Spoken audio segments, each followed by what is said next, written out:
Good afternoon, everybody.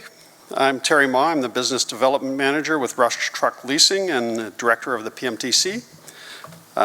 Welcome to our final seminar of the conference, and this is the Interprovincial Trade Barriers cost billions of dollars, and no flight to DC or Mar-a-Lago or London is required to fix them. In hockey terms, they're an own goal.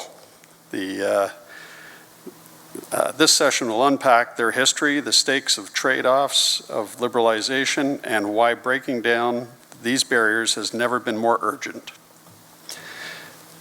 Ray Minucha is an interprovincial trade expert at C.D. Howe Institute. Ryan Minucha. Ryan is frequently called upon to advise governments and agencies.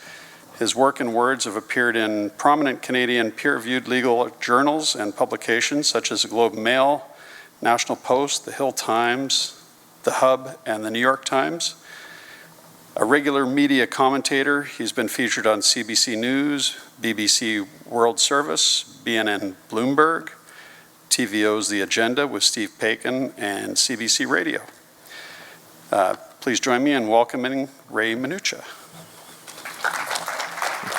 Start off with the story of Gerard Coumeau. It's October 2012, beautiful fall day. Gerard Coumeau, a retiree living in Tracadie-Sheila, New Brunswick, drives the 2 hours across the border over into Quebec.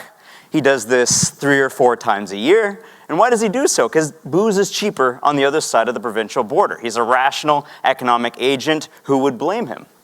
But on this fateful fall afternoon in 2012, he comes back across that border with a booze in his trunk and excitement on his face, but he gets detained, fined, and his booze all confiscated by the RCMP. He and 17 other New Brunswickers got detained that day for the exact same infraction, which is coming back from another province with too much booze. Now, how much booze was the limit? It was about 12 beers. How much did he have? Closer to 12 cases.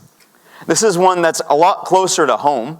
And folks in this room know it probably far better than anyone else outside of this room, probably better than me, is the National Trucking Safety Framework. I had a great conversation with Mike about this one. You have a national framework, but it gets implemented differently at the provincial level. As soon as you get provincial fragmentation, in my mind, that's an internal trade barrier. It's a friction on account of an internal border. And you see it with Ontario's CVOR system versus, the Alberta R factor system. When you're trying to gauge compliance with the safety frameworks, it's very, very challenging. And think about the impacts. Yes, in the day, your day-to-day gets a little bit more complicated, but you've got these duplicative compliance costs. You've got to manage different audit regimes, and ultimately that flows down to the individual consumer because that cost has to be borne somewhere and by someone.